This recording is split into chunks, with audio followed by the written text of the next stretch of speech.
Premier quart du 11e hizb. Dieu a horreur des propos méchants et mis à haute voix, à moins que l'on ne soit victime d'une injustice. Dieu est audient et omniscient. Que vous fassiez le bien publiquement ou secrètement, ou que vous pardonniez le mal, sachez que Dieu est absoluteur et omnipotent.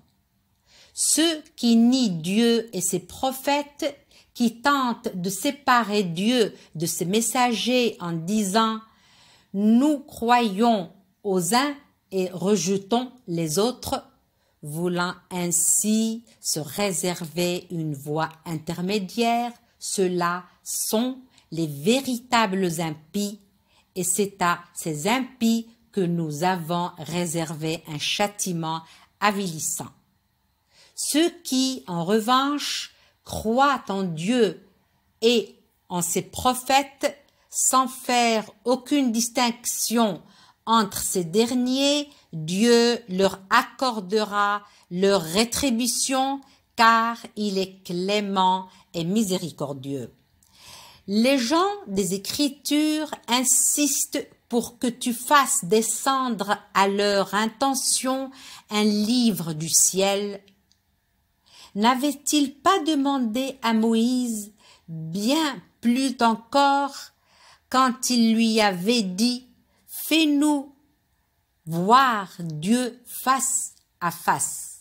Aussi furent-ils frappés par la foudre en punition de tant d'insolence. Puis ils se mirent à adorer le veau d'or, en dépit des preuves évidentes qu'ils avaient reçues.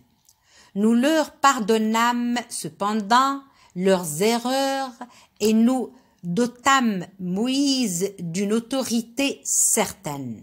Nous avons adressé au-dessus de leur tête le Mansiné en échange de l'alliance qu'ils ont contractée et nous leur avons dit « Prosternez-vous en franchissant la porte » et nous avons ajouté « Ne transgressez pas le sabbat » en leur faisant prendre à ce sujet un engagement solennel.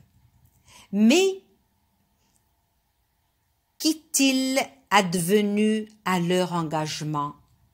Ils n'ont pas hésité à le dénoncer, à nier les signes de Dieu, à assassiner injustement les prophètes et à déclarer que leurs cœurs étaient insensibles à toute croyance, alors qu'en réalité c'est Dieu qui avait scellé leur cœur en raison de leurs infidélités, au point que seul un petit nombre parmi eux peuvent être considérés comme de vrais croyants. Ce châtiment, ils l'ont bien mérité en raison de leur infidélité et à cause de l'ignoble calomnie qu'ils ont fait courir sur Marie, et également pour avoir dit « Nous avons tué le Messie, Jésus, fils de Marie, prophète de Dieu », alors qu'ils ne l'ont point tué et qu'ils ne l'ont point crucifié, mais ont été seulement victimes d'une illusion, car même ceux qui se sont livrés ensuite à des controverses à son sujet sont encore réduits, faute de preuves, à de simples conjectures. En réalité, ils ne l'ont point tué, mais c'est Dieu qui l'a élevé vers lui, car Dieu est puissant et sage. Il n'est pas une personne parmi les gens des Écritures qui ne croira pas en lui avant sa mort. Et, au jour du jugement, il se présentera pour témoigner contre eux. C'est en raison de leur inquiété et du grand nombre de gens qu'ils ont détournés de la voie de Dieu que nous avons interdit aux Juifs l'usage d'excellente nourriture toutefois autorisée. C'est ainsi à cause de la pratique de l'usure, bien qu'elle leur ait été interdite, et de leur habitude de s'accaparer injustement des biens d'autrui, que nous avons préparé pour eux, d'entre eux qui sont infidèles, de terribles tourments. Mais ceux d'entre eux qui sont enracinés dans la science, ainsi que ceux qui croient aux révélations qui t'ont été faites et à celles qui les ont précédées, qui observent la salate, s'acquittent de la zakat, croient en Dieu et au jugement dernier, à tous ceux-là nous accorderons une belle récompense.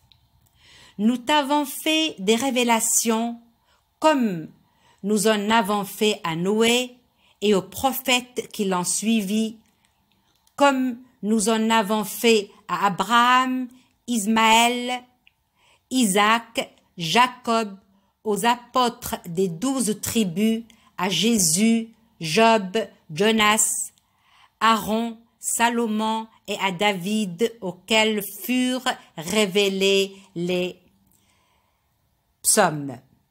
Il y a des prophètes dont nous t'avons précédemment narré le récit et d'autres sur lesquels nous ne t'avons rien dit.